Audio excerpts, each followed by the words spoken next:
दोस्तों, जड़ी बूटियां विभिन्न प्रकार के भोजन के लिए अच्छी सुगंध और स्वाद प्रदान करने वाला एक सुगंधित तत्व है। जड़ी बूटियों का उपयोग न केवल व्यंजन बनाने के लिए किया जाता है, बल्कि वे चिकित्सीय लाभ का स्रोत भी हैं।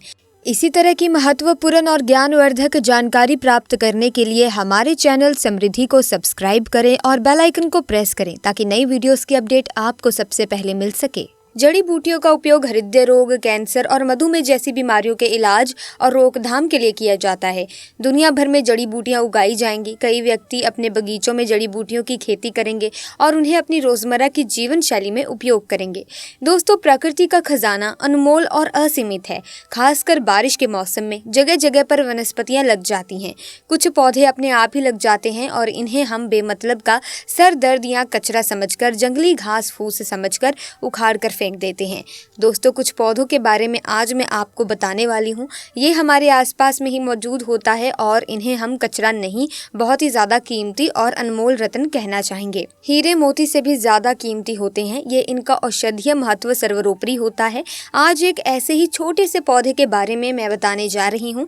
मेरे घर के आस पास में ये पौधा बहुत ही ज्यादा लगा हुआ है और मैं चाहती हूँ कि आपको भी इसकी जानकारी हो। आप सभी स्क्रीन पर देख कर इस पौधे के बारे में समझ चुके होंगे कि ये किस चीज का पौधा है, और अब मैं आपको बताऊंगी कि इस पौधे का क्या नाम होता है और इससे हमें क्या क्या फायदे होते हैं। आप इस पौधे को जानकर चौंक जाएंगे दोस्तों, और इसके बाद से आप इसे बेमतलब का कचरा समझकर कभी भी उखाड़ कर नहीं फेंक पाएंगे। इस बात की गारंटी मैं लेती हूँ। दोस्तों, हमारे यहाँ पर इस पौधे को छोटा धतूरे के नाम से जाना जाता है। अलग अलग गाँव शहरों में अलग अलग नाम से इन्हें जाना जाता है। हमारे यहाँ पर छोटा धतूरा कहते हैं। आपके यहाँ पर किस नाम से जाना जाता है, कमेंट्स में मुझे जरूर बताइएगा।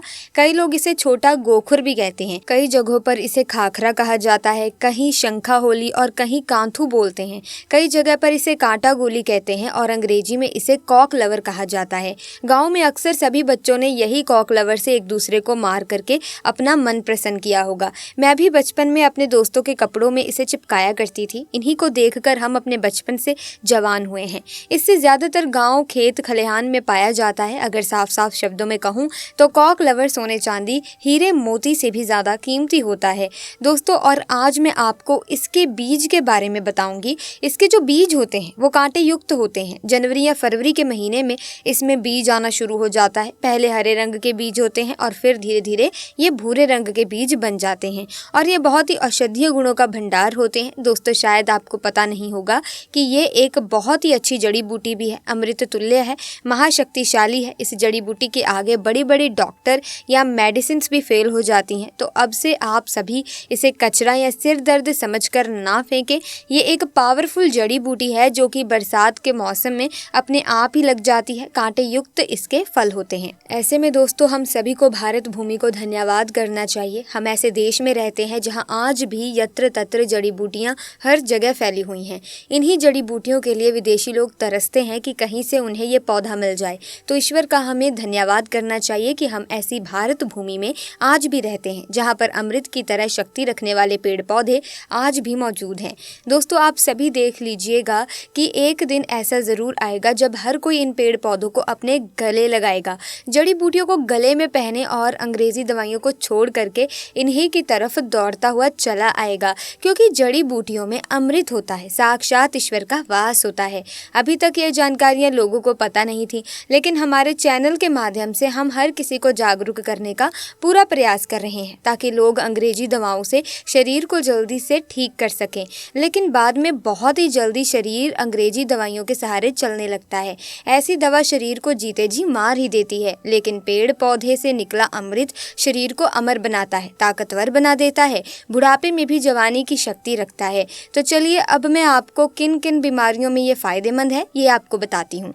देखिए, इसकी जो पत्तियां होती हैं उन्हें पीस करके अगर इनका रस निकाल करके अपने बालों में लगाया जाए तो आपके बालों का गंजापन दूर हो जाता है, नए बाल उगना शुरू हो जाते हैं। बालों के लिए ये एक अमृत का काम करता है दोस्तों। इसे कोई भी लगाता नहीं है, बल्कि ये आसानी से सड़क के किनारे या खाली स्थानों पर अपने आप ही उग जाते हैं।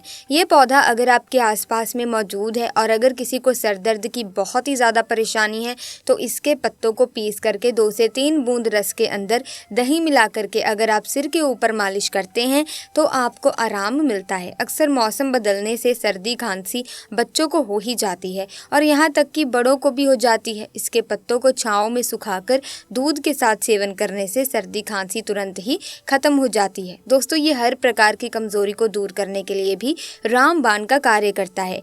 देखिए, आजकल के समय में ज़्यादातर लोग कमजोरी की समस्या से परेशान हैं क्योंकि हमारा लाइफस्टाइल इतना ज़्यादा खराब हो चुका है कि हम अपने शरीर की ओर ज़्यादा ध्यान ही नहीं दे पाते, सारे पोषक तत्व उन्हें नहीं पहुंचा पाते। तो चलिए जानते हैं कि कैसे इसका सेवन करना चाहिए। तो इनके पत्तों को सबसे पहले सुखा करके एक चूर्ण बना लें और फिर दूध के साथ सेवन करने से आपके अंदर यौन शक्ति बढ़ती है, कमजोरी दूर हो जाती है।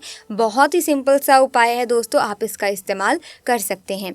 तो दोस्तों, आगे बढ़ने से पहले आप सभी से उम्मीद करती हूँ और एक रिक्वेस्ट करती हूँ कि वीडियो को लाइक करके चैनल को सब्सक्राइब और पास वाला बेल आइकन ज़रूर प्रेस कर दीजिएगा और कमेंट बॉक्स में जय श्री राम तुरंत लिख दीजिएगा।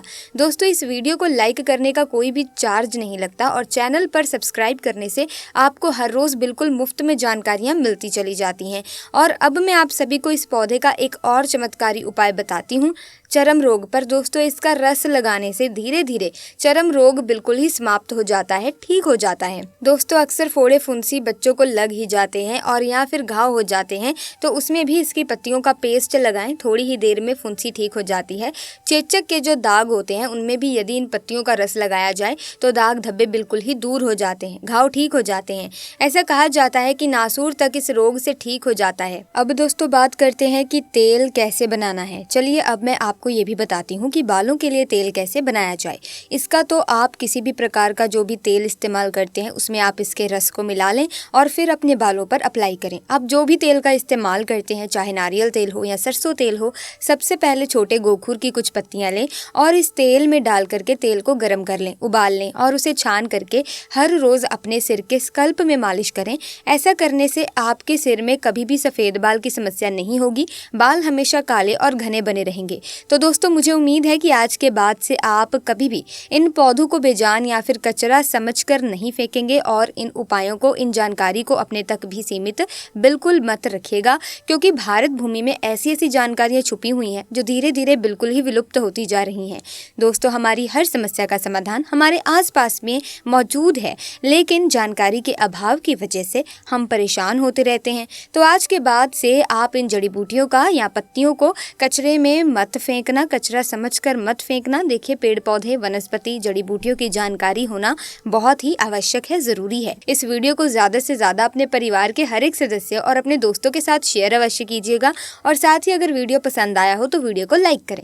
इसी तरह की और वीडियोस देखने के लिए चैनल को सब्सक्राइब करके बेल आइकन को प्रेस करें ताकि नए वीडियोस की अपडेट आपको मिलती रहे। आपका बहुत बहुत धन्यवाद। जय श्री राम।